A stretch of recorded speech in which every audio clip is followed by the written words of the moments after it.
To whoever this may impact, sometimes our lives have to be completely shaken up, changed, and rearranged to relocate us where we're really meant to be. Sometimes change feels like loss, transformation is scary, and sometimes, to discover the best version of ourselves, we must let go of absolutely everything holding us down. Welcome to I Missed Me, your new safe space. I Missed Me's purpose is to help people all around the world to come back home to themselves. It is a healing self-growth podcast that encourages people to dive deep into their emotions, heal their traumas, and ultimately love themselves. My name is Mafia Ansures. I am your host, and I hope to be a part of your healing journey. Lux presents Hollywood.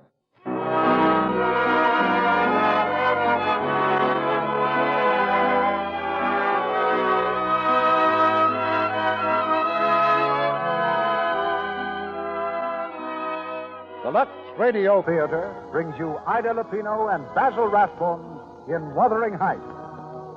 Ladies and gentlemen, your producer, Mr. Cecil B. DeMille.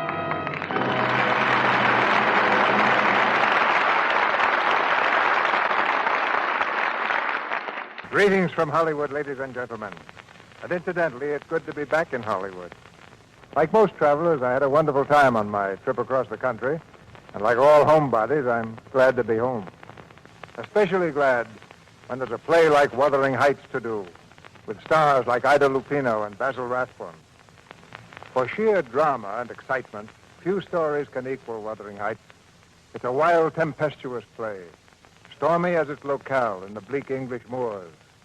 But through all that stormy atmosphere shines the clear light of one of the world's great love stories, the story of Cathy and Heathcliff. Cathy, the girl of distinguished family who had the world within her reach, and Heathcliff, strong-willed and proud, who had only Cathy. Emily Bronte's powerful story of Wuthering Heights has become an immortal classic, and Samuel Goldwyn did full justice to it in his fine motion picture.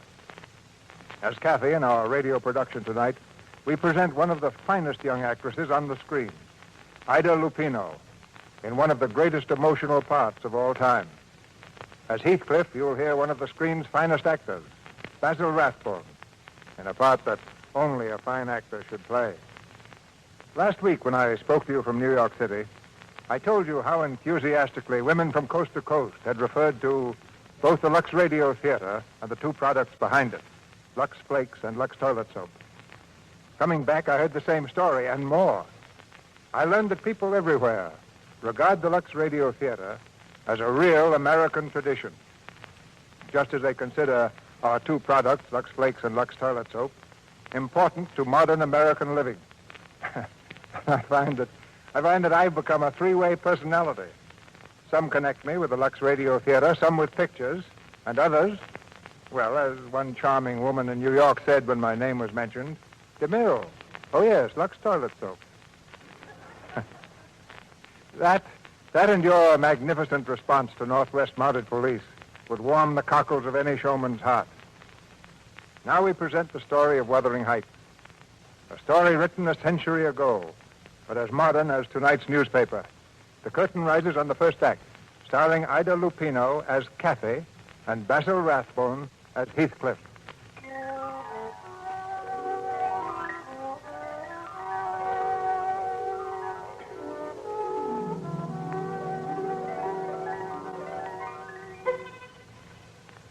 Desolate and lonely are the rolling moorlands of England, where in the winter night the snowdrifts loom like giant specters in the teeth of screaming gales. About 100 years ago, a stranger lost his way on such a night. Freezing, blinded, and stumbling, he saw at last the fitful lights of an old manor house, aged and crumbling on the hillside. He knocked desperately at the door. It was opened by a doddering old butler who stood staring at him. Then, without a word, he led the stranger into the musty old living room. There, in the dim candlelight, a man and two women sat without moving. The man was tall and dark-skinned like a gypsy. On his face, the stamp of years of bitter suffering. At his feet, a dog growled ominously. At last, the man turned and spoke. Who are you? What do you want? My name's Lockwood. I've lost my way on the moors. Down, Wolf, down. Strangers have no business on the moors at this time of year, and no business here at any time. But I couldn't find the village. A man could die out there on a night like this. I'm afraid I'll have to stay until morning. Do as you please. I beg your pardon. I don't keep accommodations for visitors. You'll have to sleep with one of the servants. Heathcliff, you can't. He's our guest. Then suppose you attend to his comfort. Ellen, show the gentleman to the guest room, please. The guest room, mistress? Yes. There's no other place. Yes, mistress. This way, sir.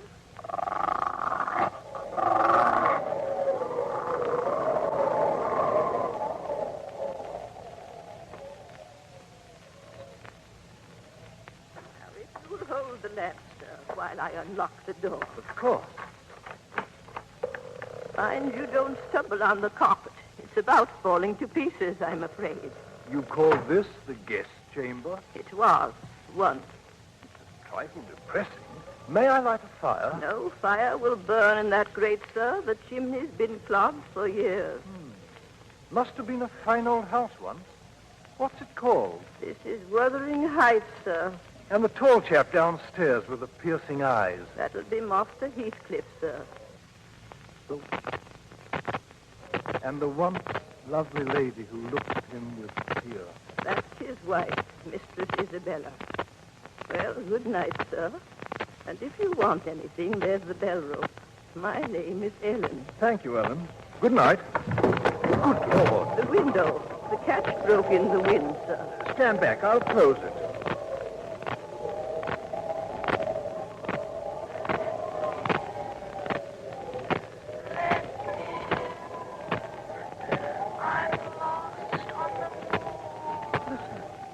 I heard a voice. Let me in. I'm lost on the moor. Heathcliff. Good heavens.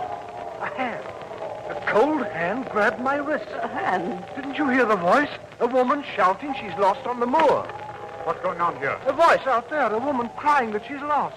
Then she's come. She's come again at last. Kathy, wait for me! Wait for me! He's not going out there in that storm. I'm coming, Kathy! This is insane. Come back. Kathy! Kathy! Close the window, sir. But that man out there. Close the window. Am I mad? Why did he go out there? What was that voice? You heard him call her name. It was Kathy. Kathy?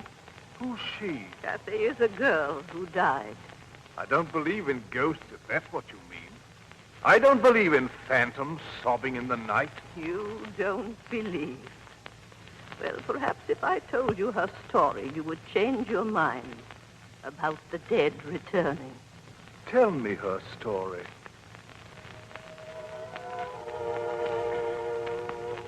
It all began the time I came to Wuthering Heights as a servant. That was 50 years ago in 1790. The place was different then. A sweet, well-kept estate.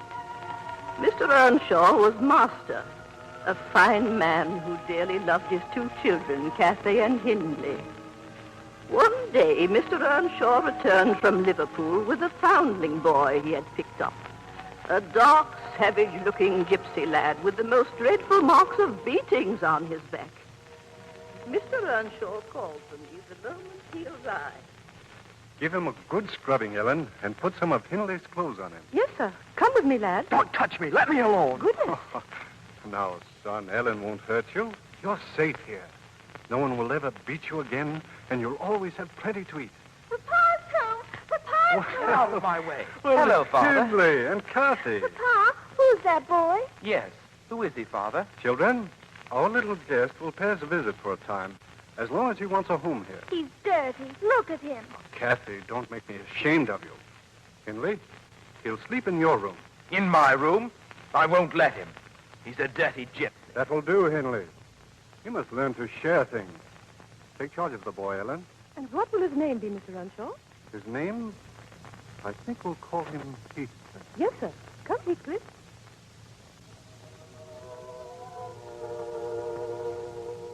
That dark, brooding boy, who never before had known kindness, brought a subtle change to life at Wuthering Heights. The three children seemed to play well enough together, going scamping off over the moors on their ponies and climbing the crags together. But neither Cathay nor Hindley were open and frank anymore. And one day the children fought openly. Your father gave me this pony. It's mine. Give me that pony, do you hear? Or I'll tell Father you boasted you'd turn us out when he died. That's a lie. I never said that. Of course he didn't. He did. He worms his way into everything Father does for us. He'll cheat us out of everything. You never had a father, you gypsy beggar. You'll never get mine. Hindley, don't hit him. No, don't. Heathcliff, look out, he has a stone. There.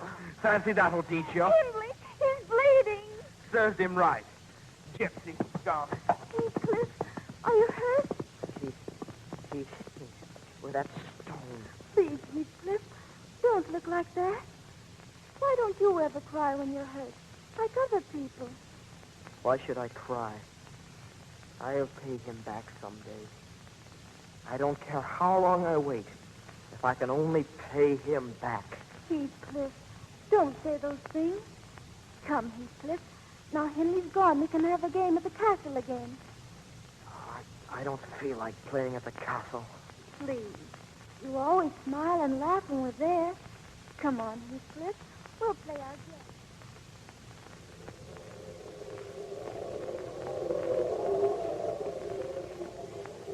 Don't frown so, Heathcliff. Sit here beside me on a stone, and we'll look out over the moors. This is our castle. Castle? Just Tennyson Crag, and you know it. It's not either. This is your castle, and you're a prince in disguise.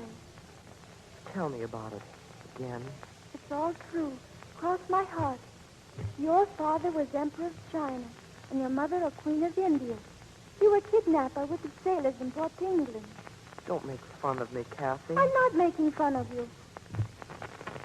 You're really and truly prince, and I'm your slave. No. You're my queen, Kathy. And you'll always be my queen. I won't let anyone else make her his queen, do you hear? Yes, Heathcliff. You're queen.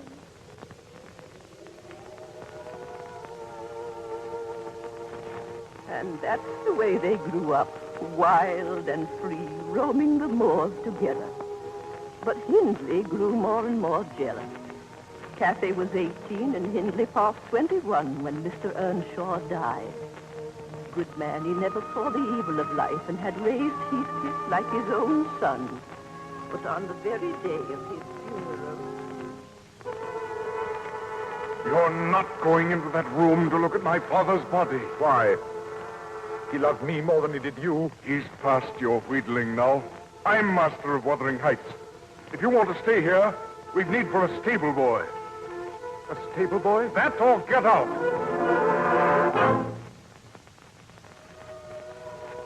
And that's what he became.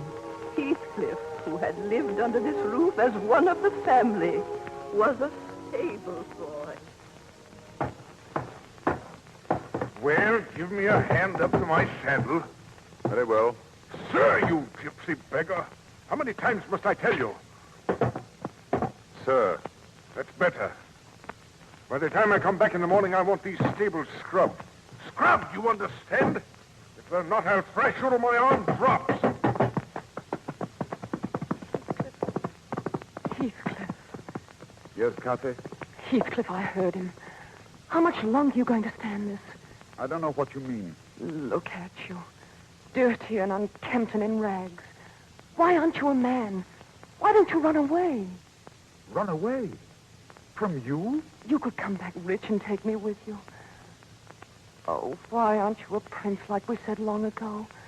Why can't you rescue me, Heathcliff? Cathay, come away with me now. No, but where? Anywhere. You mean leave as we are? Live in haystacks? Steal our food? Oh, no, Heathcliff. No, that isn't what I want.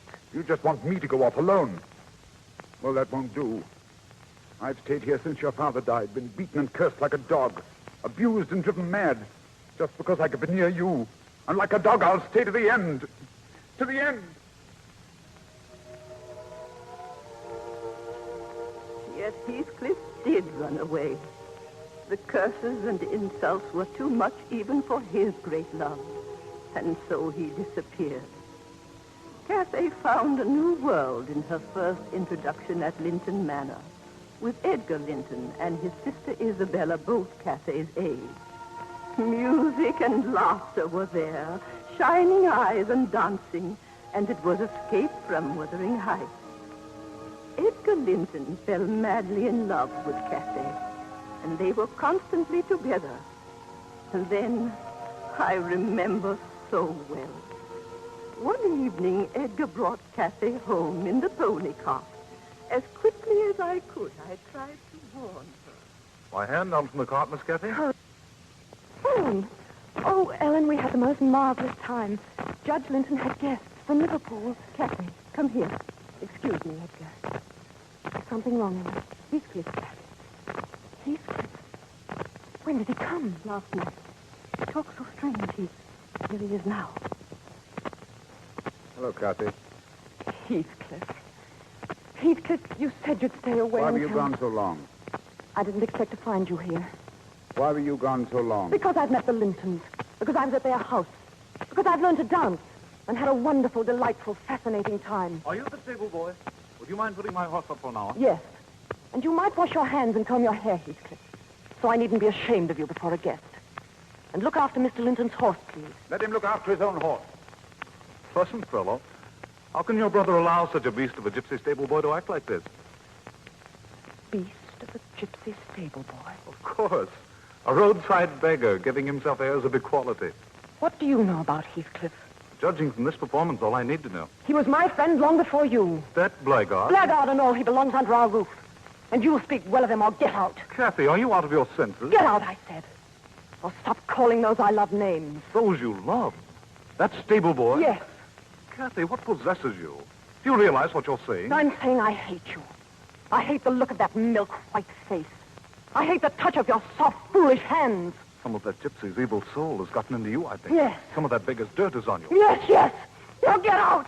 Get out, get out. Cathy, please, come back. Miss Cathy. Ellen, where is he?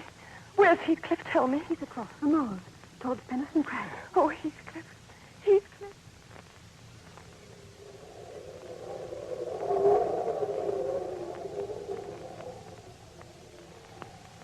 Heathcliff, you've forgiven me. Oh, say you've forgiven me. It was not your heart that spoke, Cathy. No, my darling. Because my heart is yours. Cathy. The clouds are lowering over Gimmerton Head. Yes. Oh, Heathcliff, see how the light is changing. Cathy, you're such a part of all this. Perhaps we belong to the moors, you and I. Oh, Heathcliff, make the world stop right here. Make everything stop and stand still and never, never move again. The moors never change. You and I never change. The moors and I will never change. Don't you, Cathy? I can't. No matter what I say or do, this is I. Forever. Cathy. Oh, smell the heather, Heathcliff. Fill my arms with heather. All they can hold. You're not thinking of that other world now? Don't talk, darling. Don't talk. All this might disappear.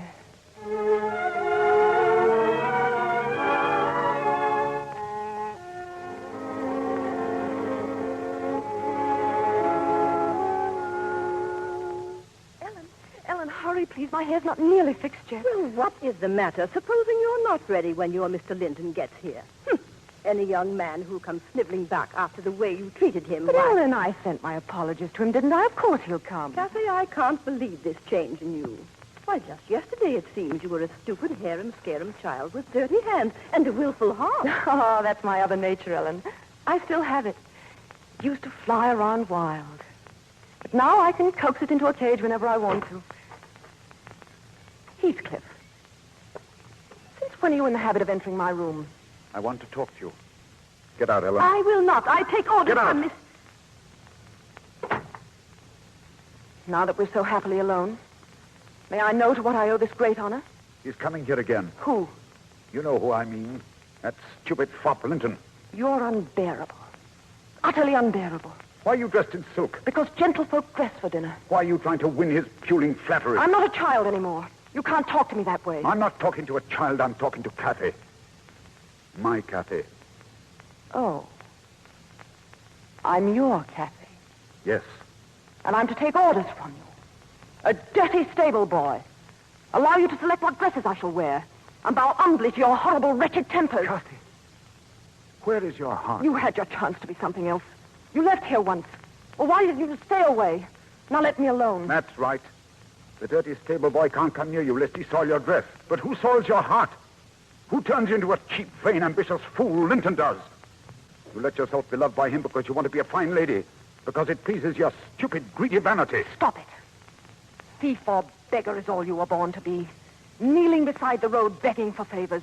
Not earning them, but whimpering for them with dirty hands. So that's all I am to you now? A pair of dirty hands. Well, have them there. Have them where they belong. How dare you?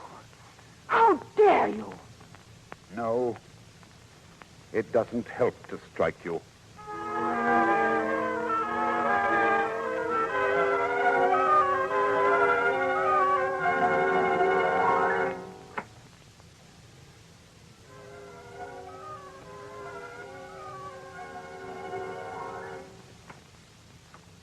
Well, Heathcliff, I'll thank you to stay out of my kitchen. Is Kathy still with him? Yes, she is. What is the matter with you? What are you staring at? I want to crawl to her feet. Whimper to be forgiven for loving her. For needing her more than my own life. For belonging to her more than my own soul. I want to beg for a smile. I don't care if she loves Linton or whom she loves. If she'll only look at me. Say my name. Oh, Heathcliff, you... Ellen! She's coming now. Get out, Heathcliff. I'll wait outside the door. No, you can't. I want to be where I can see her, hear her. No, Heathcliff. Ellen, where are you? Oh, here you are. Yes, Miss Cathy. Has Mr. Linton gone? He just left. Oh, Ellen. Ellen, I've some wonderful news for you. Kitchen's no place for that dress. Come inside. No, Ellen, listen. Edgar has asked me to marry him. And what did you say? I'm to give him my answer tomorrow. Cathy, do you love him? Of course. Why? Well, that's a silly question. Because he's handsome and pleasant to be with. Not enough. Well, then, because he'll be rich someday. And I'll be the finest lady in the county. Oh, it'd be heaven to escape from here, Ellen. And what about Heathcliff? Oh, Heathcliff. Ellen, he gets worse every day. It would degrade me to marry him. I wish he'd never come back. Ellen, what was that? I think... Oh, nothing. The wind, perhaps. Oh, well, my darling, if Master Edgar and his beautiful home mean heaven to you, you'd better enter that heaven and take your place among the Linton angels. The only thing is, Ellen, I wonder if I belong in heaven. I dreamed once I was there. And I broke my heart with weeping to come back to earth. To the bleak moors. The angels were so angry they flung me back. And I awoke, sobbing with joy, on top of Wuthering Heights.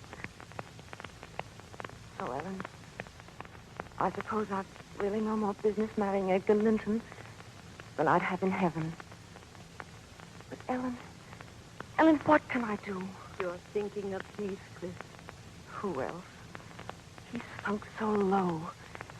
He seems to take pleasure in being mean and brutal. And yet,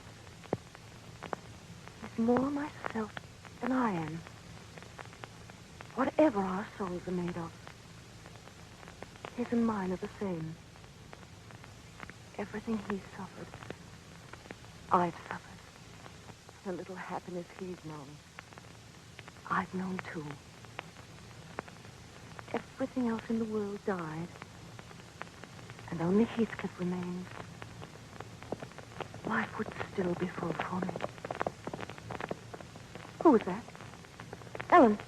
Ellen, I heard... Miss Cathy! Miss Cathy! Yes, Joseph. Heathcliff's taken Master Hindley's best horse. He's gone. Gone. Ellen. Ellen, did he hear what I said? Yes, Miss Cathy. How much did he hear? I'm not sure, but I think to where you said it would degrade you to marry him. Oh, no. No. Heathcliff! Heathcliff, come back! Come back! Heathcliff!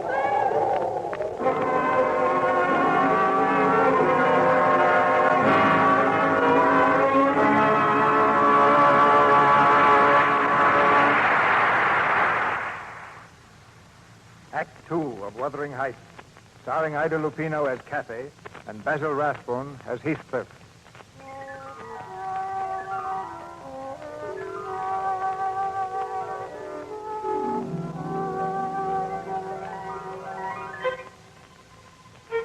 On that stormy winter night, a century ago, the traveler Lockwood sat in the musty guest room at Wuthering Heights, listening to the story told him by the old servant, Ellen. Outside, the wind swept over the moors, shaking the ancient house to its foundations. The lamp on the mantelpiece flickered, casting eerie shadows. The night that Heathcliff went away, Cathy ran far across the moors after him in the bitter cold, calling his name into the wind. Hours later in the morning, Edgar Linton found her half frozen in her silken party dress, unconscious on the crag the children used to call the castle. For weeks after she was ill, the Lintons took her to their manor house, and I was glad. For Master Hindley had grown unbearable with his drinking. The Linton home was heaven compared to Wuthering Heights. And so, day by day, the strange influence that Heathcliff had had upon Cathy wore off, and she was happy with Edgar. Why can't you remain here forever, Cathy? Oh, Edgar. You and your sister. You've been too kind to me already. If I can make you happy by just being kind, that should be enough for me. After all, what else can I give you? What else? You've given me a great deal else, Edgar. You've given me your own self, your strength. My strength? You'd understand if you really knew what my life was before. It was like the moors, endless and desolate. And I was lost in them, calling for someone in the darkness to save me. And nobody answered. I couldn't see even the trace of a path. I was so frightened, so terribly alone. Then suddenly, you were there. You held out your hand and led me back to a way of living I thought I'd lost forever. What you said long ago is true. There was a curse on me. It kept me from being myself. Or at least what I wanted to be. It kept me from living in heaven. There. Do you understand now? Cathy, oh, my darling, let me take care of you forever. Let me guard you and love you. Always. Would you? Would you love me? Always? Always, Cathy. Then let's be married, Edgar. Oh, quickly. Quickly. What to call it after she became its mistress. The only one who did not seem completely happy was Edgar's sister, Isabella. A year or two after the marriage, the three of them sat in the drawing room. Edgar reading, Isabella playing the spinet, Cathy quietly doing Fetty Point when the door knocker sounded. And when I saw who it was, I went back into the drawing room. Yes, Ellen? What's the matter? It's Cathy. Heathcliff has come back. Heathcliff. Oh, tell him I'm not at home, Ellen. Not at home, darling? To whom? It's Heathcliff. Heathcliff. Well, does he seem the same, Ellen? No, sir. I hardly recognized him. Fine clothes? He seems quite the gentleman. Don't prattle, Ellen. I said I didn't wish to see him. Nonsense, Kathy. It's been a long time. Bygones must be bygones. Yes, let us see some kind of caller. Show him in, Ellen. Yes, sir. Edgar, this is a mistake. Kathy, your hands are trembling. Are they? The past is dead, dear. Don't hesitate to smile and be nice to him. Because I'll understand it's my wife who loves me. To smile. Oh, thank you, Edgar. You always understand. Mr. Heathcliff. Come in. Hello, Kathy. How are you, Heathcliff? Have you met my sister, Isabella? Oh, I'm sorry. How do you do, Miss Linton? We are glad to see a guest, sir. Thank you. Well, Heathcliff, I must say I've never seen such a complete change in a man. You seem to have prospered. I must have gone to America. I did. We wondered where you went. You must have found at least a gold mine. No. I merely remembered that my father was Emperor of China and my mother a Queen of India. I beg your pardon? So I claimed my inheritance. Kathy will understand. It's an old joke between us. I see. Staying long in the neighborhood? I'm staying the rest of my life. Really? I have just bought the horses, the cattle and the moors belonging to the estate known as Wuthering Heights. Oh, no. You mean Kathy's brother Hindley sold out? Yes, but he doesn't know it yet. I imagine it will be a shock when Hindley discovers his gambling and liquor debts were paid up for him by his former stable boy. Heathcliff. Heathcliff, you can't have done that. That's as underhanded a piece of work as I've ever heard of. If I had known Hindley was in such financial straits, that his holdings were being stolen by a stranger... May I remind you, Mr. Edgar Linton, that I'm not a stranger? I am merely a neighbor. Now I'll say good night. Wait, Heathcliff. Well? I want you to know that we sometimes have friends who come here as guests. Edgar and I. You're welcome to come, too. But not with the old scowl on your face. Or the old bitterness in your heart. Thank you, my old friend Kathy, for the warning. Oh, I just remembered I forgot to congratulate you on your marriage. I've often thought about it, I assure you. May I now express my delight? Good night. Edgar, I think you behaved abominably. What? And you too, Kathy. What in thunder do you mean? You could at least have been civil. You dismissed him as if he'd been a servant. Do you consider him anything else? Oh, I find he's grown fascinating and distinguished. Really, Isabella? I hope I misunderstand. Well, you don't. We see all too few people. And I, for one, shan't be rude if he ever calls again. Oh, Edgar. I greatly dread what the future will bring. Nonsense, darling. I tell you, the past is dead.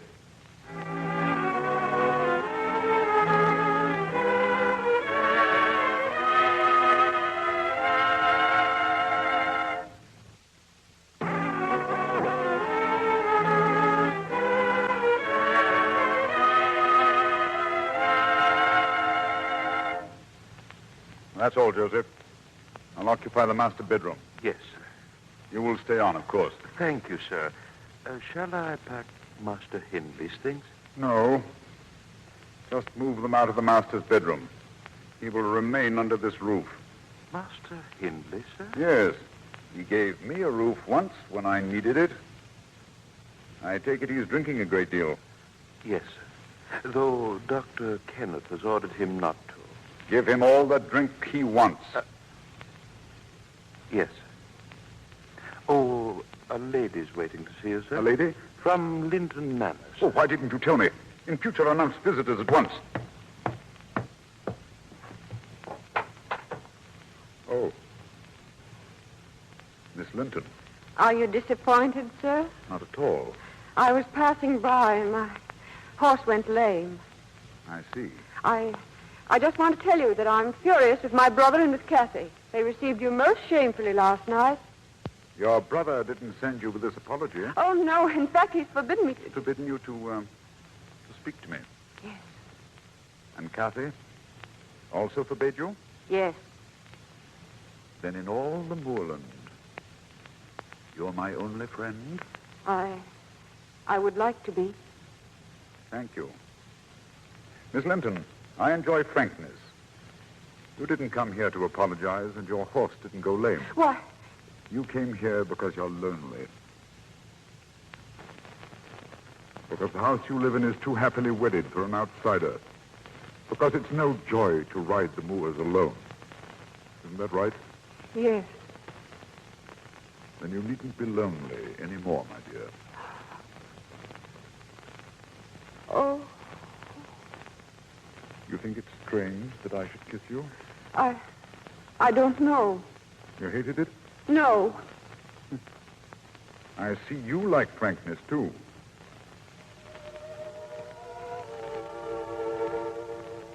The same strange power that Heathcliff had held over Cathay, he seemed to hold over Isabella, too. Against her brother's wishes, she came often to Wuthering Heights, and she was seen many times with Heathcliff riding across the moor. Then one night there was a party at Linton Manor. Heathcliff had not been invited, but he came as Isabella's guest.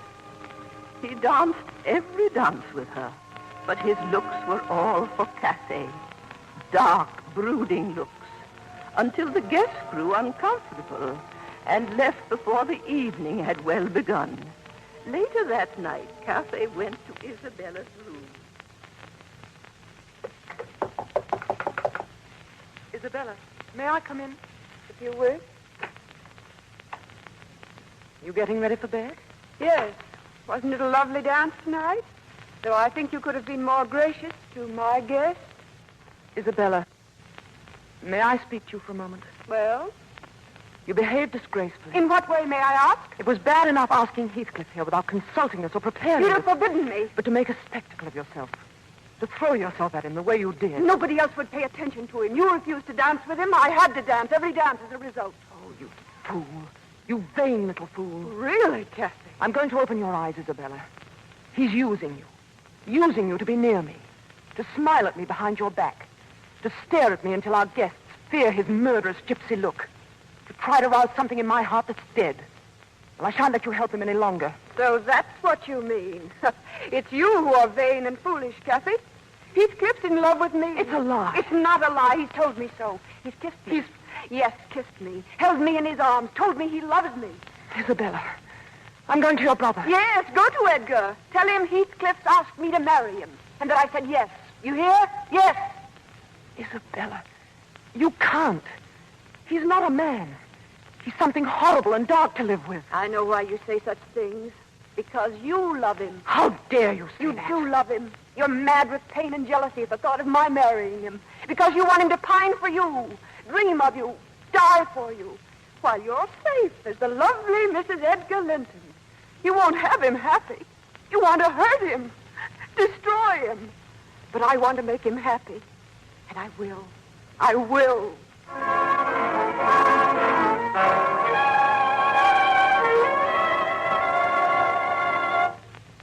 Sit down, Cathy. I won't say I'm not surprised to see you. Does Edgar know? I doubt if he'd approve. Heathcliff, is it true? Is what true? Did you ask Isabella to marry you? Did you? Oh, Heathcliff, you mustn't do this villainous thing. She's never harmed you. No, but you have harmed me. Then punish me. That's what I intend to do. I don't understand. Every moment I hold her in my arms, when I kiss her, when I promise her life and happiness, you'll be punished. You'd marry her. To do that? Yes, to teach you the ways of pain and the hell I'm in. Heathcliff, this is worse than I thought. If there's anything human left in you, don't make me a partner to this crime. It's mad and stupid. If your heart were only stronger than your dull care for the world and its conventions, I'd live silent and content in your shadow, begging for an occasional word or thought as I used to do. But no, you had to destroy me with that weakness you call virtue. You had to keep me tormented with that cruelty you think so pious. How have I been cruel? You wished to be known as the finest lady in the county. You wanted your luxury and your light. At the same time, you wanted to keep me your despairing lover.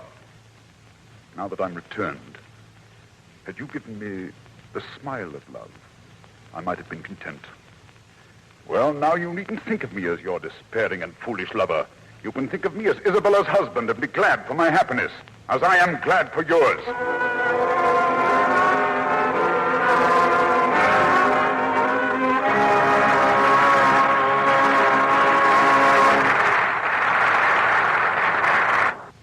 rises on the third act of Wuthering Heights.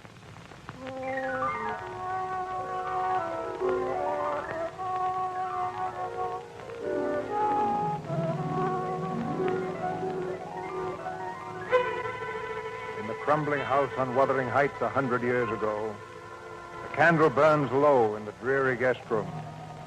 There's no sound but the wind outside and the hushed voice of the old maidservant as she tells her story. It was then that Isabella Linton came into this house as a bride. Yes, Heathcliff married her out of revenge. The same revenge that made him keep Hindley here, a doddering, broken fool slowly drinking himself into the grave. Isabella learned the reason for her marriage to Heathcliff, but she was powerless to do anything.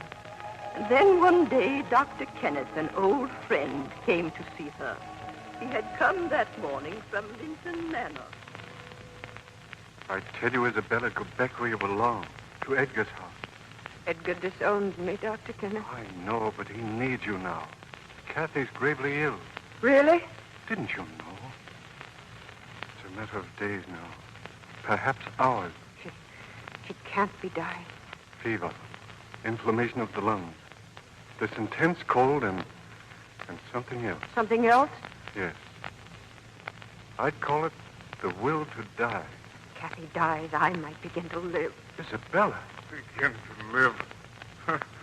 In this house with Heathcliff, nothing can live. No, Henley. Nothing but hate. Goodbye. So you think you'll begin to live when Kathy dies? Well, you won't. Hindley, what is it? This house. I can feel the hate within it like a crushing weight. Of course you can. And you. He hates you even more than he does Stop me. it. He loathes you. Every time you kiss him, his heart breaks with rage that it's not Kathy. Isabella, why don't you do what I've been too weak to do? Kill him. Don't talk to me. Get away. Kill him. Kill him while there's still time to save your immortal soul. Well, Hindley, remarkable. Heathcliff.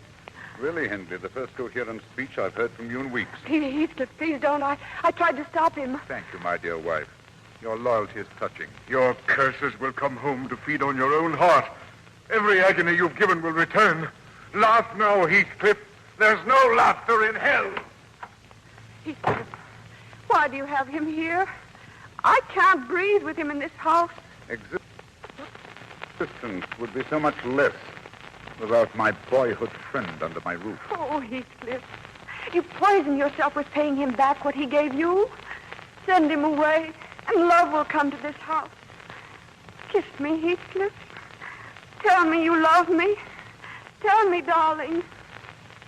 Why isn't there the smell of heather in your hair? Oh, Heathcliff, let me come near you, please. You're not black and horrible as they say. It's just you're full of pain, all twisted inside. I can make you happy, my darling. Let me, please. You'll never regret letting me try. I'll be your slave. I bring life to you, life and sunshine and freshness. Put your arms around me. Look into my eyes. Your eyes are empty, like Linton's. They aren't empty. If you look deeper, look at me. I'm pretty. I'm a woman. Let your heart see me just once. It's no use. Why did God give me life? What is it but hunger and pain, a naked runner in a storm of spears? Mistress Isabella. Ellen. What do you want here, Ellen? I've come from Linton Manor to speak to Mistress Isabella. And then you'll do so in front of me. Her brother is asking that she come home for a visit. So, he's lost some of his pride, has he? Well, there's none gone in this house. Please, Mistress Isabella, he needs you. Needs her? What is this, Ellen? Why does he need her? Let go of me. Kathy's ill. Yes. She's dying. Tell me the truth. Yes. She is dying. Dying! Joseph! You're not going, Heathcliff. Yes, sir. Saddle my horse at once. No, she belongs to Edgar. She belongs to me. If she's dying, let her die in his arms, where she belongs. Let her die. Now who speaks of hate? Get out of my way. Heathcliff. No, no.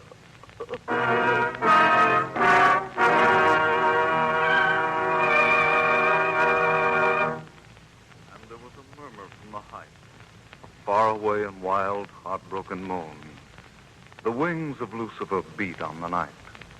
The soul of Lucifer wept, all alone. Shall I read some more, darling? No, Edgar. Will you open the window? Won't it be too cold? Please. Of course, darling.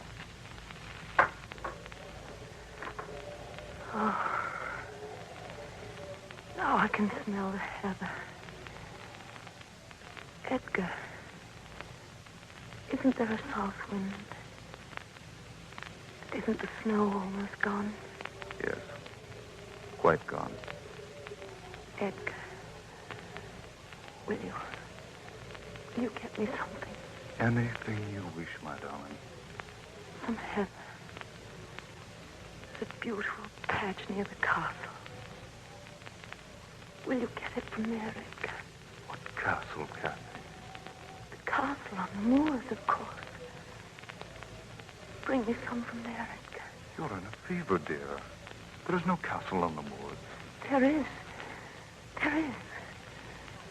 On the little hill beyond Wuthering Heights. You mean Penistone Crag? Yes. Yes, please go. But why do you call it a castle? Because I was a queen there once. Will you bring me the heather, darling? Yes. If you rest while I'm gone and sleep. You're so kind. So good. Oh, my darling.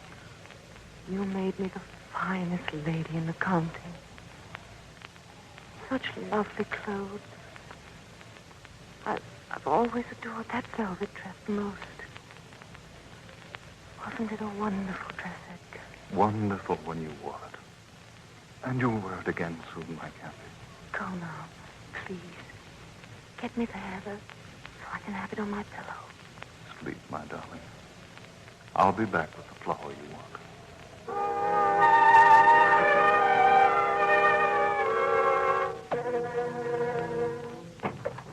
Where is she?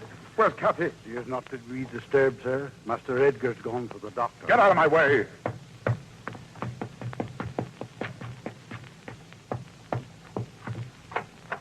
Kathy. Oh, Kathy. Heathcliff, come here. Kathy, my life. How can I bear this?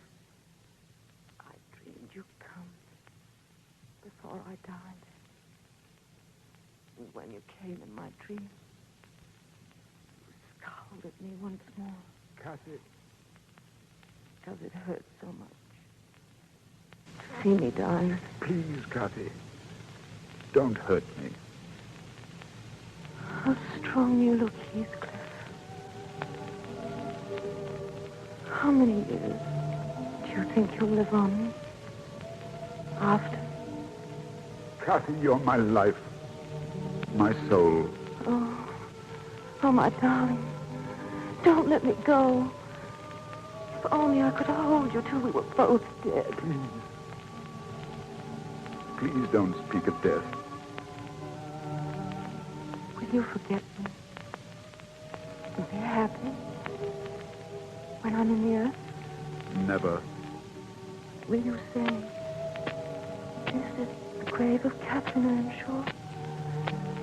I loved her long ago and wept to lose her.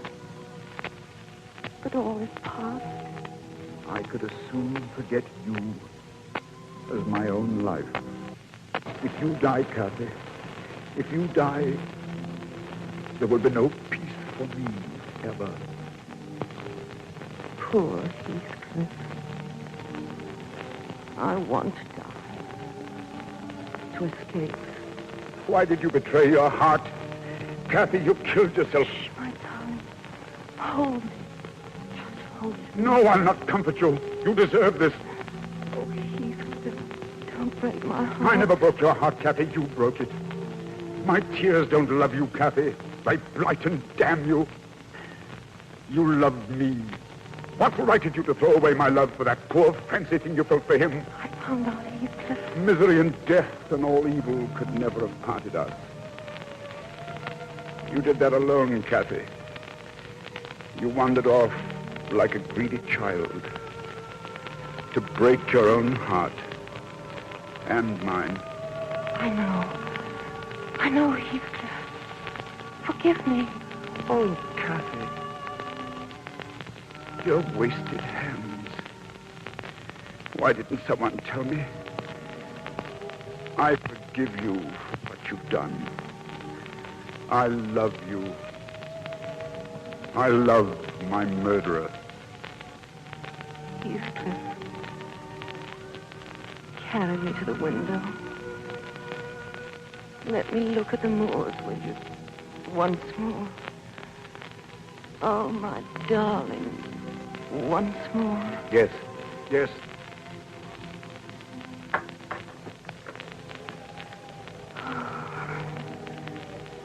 How lovely the sky looks. And over there is our castle. Remember? I'll never forget. The castle, Heathcliff. I'll be waiting there until you come. I'll be waiting there. Goodbye, Heathcliff. Kathy. Kathy. No! Heathcliff, they're coming. Master Edgar, for heaven's sakes, go and... Oh, Kathy. You are dead, Kathy. May your soul hear this before I go. May you not rest so long as I live on. I killed you. Then haunt me. Be with me always. Take any form you wish. Only don't leave me where I can't find you. I can't live without my life. I can't live without my soul.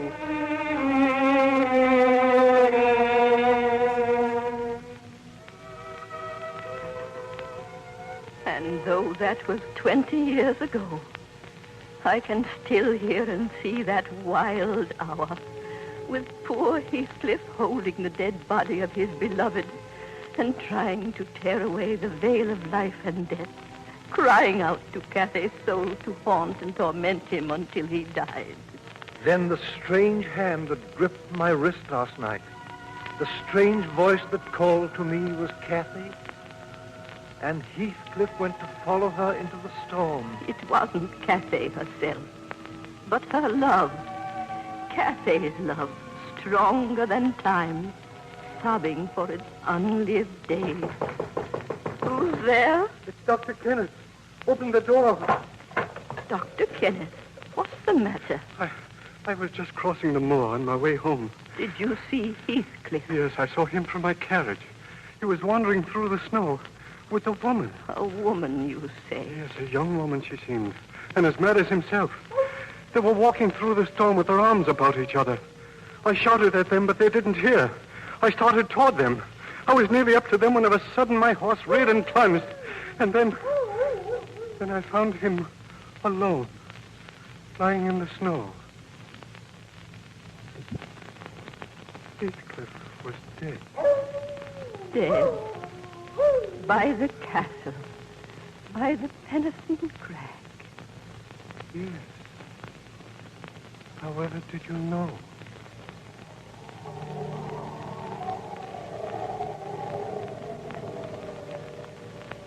Down, my Heathcliff. This is our castle, really now. All the wild beauty of it. For your father was an emperor of China. Your mother, a queen of India. And this is our land forever. And our love.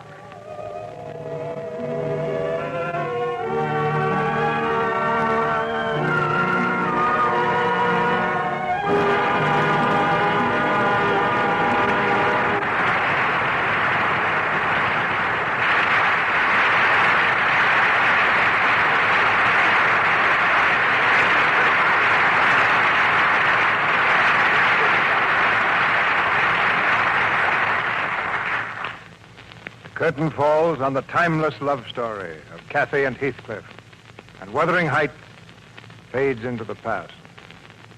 But we'll return to the present and bring back Ida Lupino and Basil Rathbone for a hail and farewell. Oh, but not a farewell to the story of Wuthering Heights, Mr. DeMille.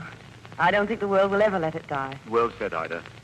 And to play in it is one of the unforgettable experiences of an actor's life.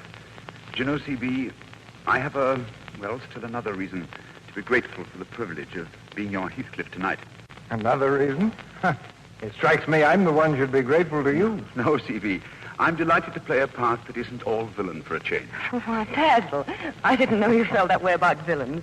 You must remember that, Mr. DeMille. Oh, by the way, I listened in last week and discovered you were in New York. What's the report on Broadway? Well, Broadway is just as busy as Hollywood, Ida. I had a kind of busman's holiday going to the theater. Well, that may not be a holiday, but it's a very good way to find place for the Lux Radio Theater. And now, before we leave the stage, I'd like to tell the audience just one thing about Lux soap that's from my own experience. Lux soap is the gentlest complexion care I've found anywhere.